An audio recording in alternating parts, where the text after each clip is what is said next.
La perte de cheveux est une condition courante qui peut avoir un impact énorme sur la confiance en soi.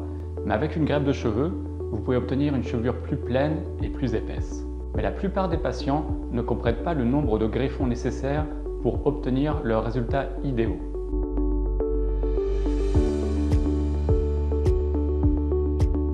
Bonjour, je suis Alexander de la clinique capillaire Hair Palace.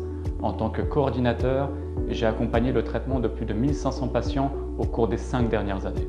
Aujourd'hui, je vais vous dire comment nous déterminons le nombre de greffons nécessaires pour votre greffe de cheveux. Avant d'entrer dans le nombre de greffons nécessaires pour obtenir l'apparence souhaitée, examinons ce que sont les greffons.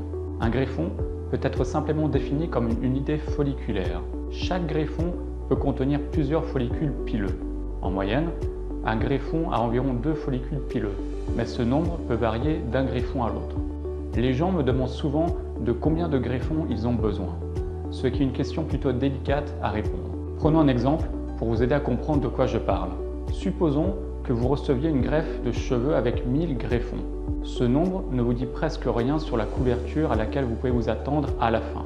1000 greffons pourrait signifier que vous obtenez 1500 cheveux, 2000 cheveux, ou si vous êtes chanceux, même 3000 cheveux transplantés. Ainsi, le nombre de greffons vous en dit très peu sur le résultat final. L'important est le nombre de follicules pileux sains dans ces greffons. Le nombre de greffons nécessaires pour un traitement de restauration capillaire réussi dépendra de divers facteurs. Cela inclut la taille de la zone traitée. En général, plus la zone traitée est grande, plus il faudra de greffons. Les médecins tiennent également compte de la densité globale de vos cheveux et si vous avez des cheveux existants dans la zone que vous souhaitez traiter.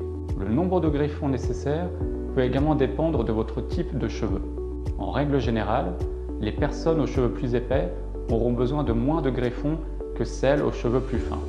Enfin et surtout, un spécialiste de la greffe de cheveux examinera le nombre de greffons dont vous disposez dans la zone donneuse. Et même si en retirer autant que possible en une seule fois peut sembler génial, ce n'est pas la meilleure approche. Le prélèvement de 4 à 5 000 greffons en une seule séance peut entraîner plusieurs complications. Il peut compromettre la guérison de la zone receveuse et la repousse. Cela peut entraîner une perte de cheveux supplémentaire et cela peut épuiser la zone donneuse. Ainsi, même si vous souffrez d'un amincissement ou d'une calvitie importante, ce sont les raisons pour lesquelles votre spécialiste vous recommandera 2 à 3 séances plus courtes pour augmenter la densité. La greffe de cheveux est le meilleur moyen de restaurer la densité et de résoudre vos problèmes de perte de cheveux une fois pour toutes. Pour obtenir les résultats souhaités, il est important d'utiliser le bon nombre de greffons. Mais comme vous pouvez le voir, le nombre de greffons dont vous avez besoin dépendra de facteurs propres à votre cas. C'est pourquoi une consultation avec un spécialiste qualifié de la restauration capillaire est le meilleur moyen de déterminer avec précision le nombre de greffons dont vous avez besoin. Au cours de la consultation, le spécialiste évaluera votre cuir chevelu, votre schéma de perte de cheveux et les résultats souhaités du traitement. Avez-vous trouvé cette vidéo utile? Faites-le nous savoir dans les commentaires ci-dessous et abonnez-vous à notre chaîne. Nous publions de nouvelles vidéos chaque semaine afin que vous puissiez jeter un œil aux histoires de réussite et en savoir plus sur les méthodes de restauration capillaire qui peuvent vous aider à surmonter la perte de cheveux une fois pour toutes. Merci d'avoir regardé.